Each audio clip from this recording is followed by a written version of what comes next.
Olá, semana passada eu vim aqui tratar da medida provisória 927, editada pelo governo federal, que trazia as medidas trabalhistas que poderiam ser adotadas pelos empregadores durante a pandemia do Covid-19. Hoje eu venho tratar da medida provisória 936, editada pelo governo federal, no dia 1º de abril, que trata-se de um programa emergencial para a manutenção do emprego e renda. O objetivo principal do governo federal é preservar o emprego e a renda, garantir a continuidade das atividades laborais e empresariais e também reduzir um pouco o impacto social decorrente dessa pandemia. Dentre as medidas adotadas pelo governo federal está o pagamento de um benefício emergencial, a redução proporcional da jornada de trabalho e do salário e a suspensão temporária de contrato de trabalho. Esta última havia uma previsão na medida provisória 927 e depois ela foi revogada após a sua edição. O Ministério da Economia, que é o órgão responsável pelo governo federal, a fornecer o canal para que as empresas possam estar cadastrando e adotando essas medidas. O benefício emergencial ele será custeado mensalmente pelo governo federal, nas seguintes hipóteses: na questão da redução da jornada proporcional do trabalho e do salário e na suspensão do contrato de trabalho. A redução da jornada de trabalho e salário, ela poderá ser acordada nos seguintes percentuais: 25%, 50% e 70%. A empresa deve lembrar que ela deve preservar sempre a questão do salário hora do trabalhador. Ela nunca pode fazer um pacto com ele para reduzir esse valor da hora. O pacto tem que ser sempre feito de forma individual e escrita entre empregador e empregado, e ele será informado ao empregado com um prazo de 2 dias de antecedências. Assim, aquelas empresas que já fizeram um acordo com os seus funcionários, com base na medida provisória 927, poderá chamá-los e aditar os acordos com base nessa medida 936, editada no dia 1º de abril.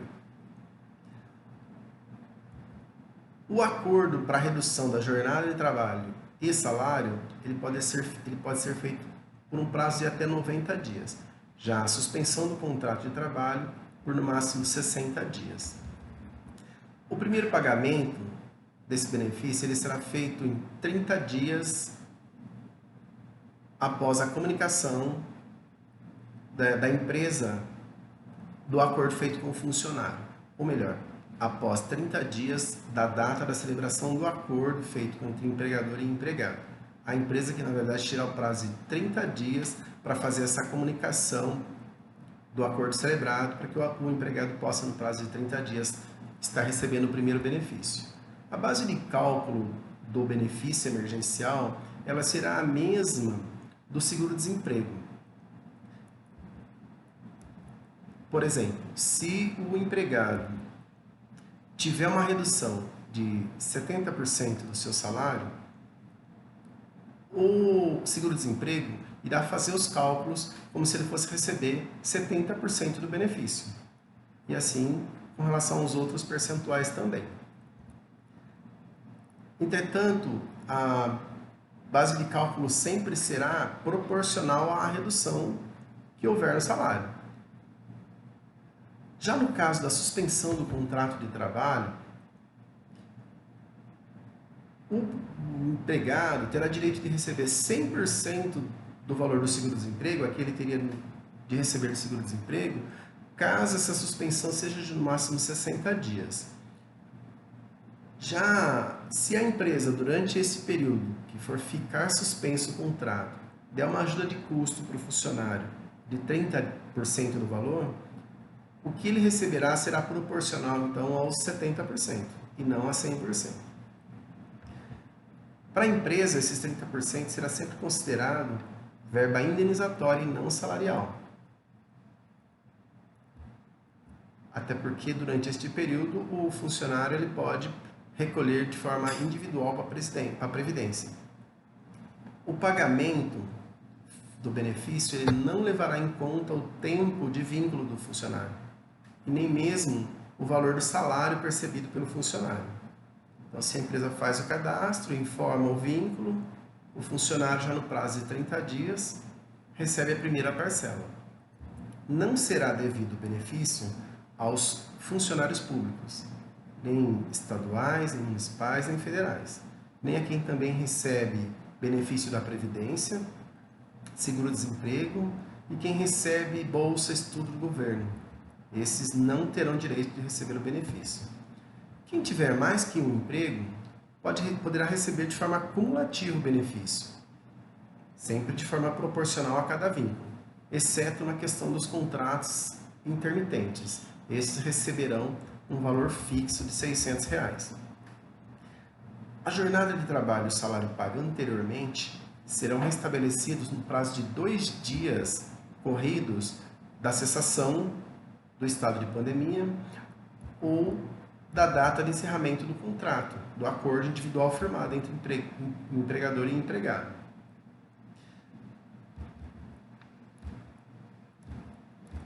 Essa comunicação do empregador, que informe ao empregado sobre a sua decisão de antecipar o fim do período da redução do pacto, também deverá ser feito sempre no prazo de 2 dias.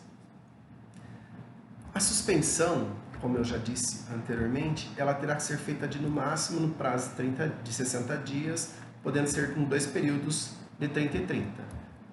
Vale lembrar que durante a suspensão do contrato de trabalho, o empregado terá direito de receber todos os benefícios pagos aos demais empregados. Aqueles que não tiveram, por exemplo, seus contratos suspensos. Ele vai continuar recebendo todos os benefícios. E ele também não poderá, de forma nenhuma, fazer trabalho remoto, teletrabalho ou trabalho à distância, sob pena de descaracterizar a suspensão do contrato de trabalho, e o empregador terá que pagar à vista e ainda sofrer as penalidades previstas na medida provisória. O empregado, ele terá uma garantia, uma estabilidade durante o período do acordo. E também, pós o encerramento do acordo, ele continua com a garantia no mesmo prazo estipulado no acordo. O que o legislador quis fazer aqui? Garantir realmente o emprego e que ele não venha sofrer uma dispensa aí sem justa causa nesse período.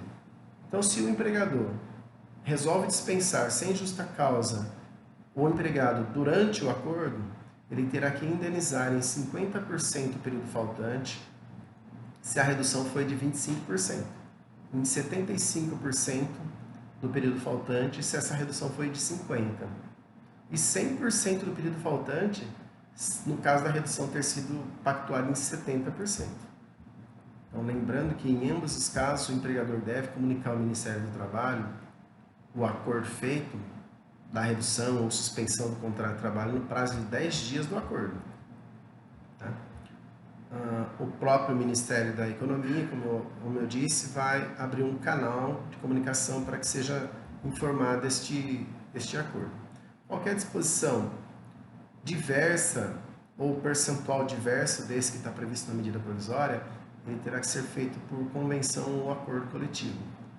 Não poderá ser feito de forma individual. Os acordos, mencionando mais uma vez, feitos anteriormente à medida, eles poderão ser aditados. E o prazo é de 10 dias após a publicação da medida. Os acordos individuais, ou mesmo os coletivos, eles deverão ser informados ao sindicato da categoria, no prazo de 10 dias de sua celebração. Então, o mesmo prazo que você tem para informar o governo federal da pactuação do acordo, você tem para informar o sindicato da categoria.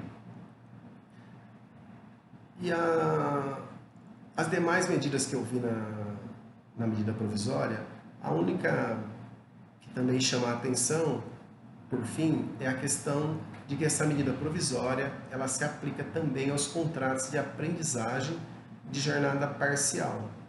Tinha ficado uma dúvida com relação a essa situação na medida provisória 927 e aqui o governo federal vem esclarecer. Se aplica também essa questão, então, aos contratos de aprendizagem, a questão da redução da jornada e também do salário. Um abraço a todos.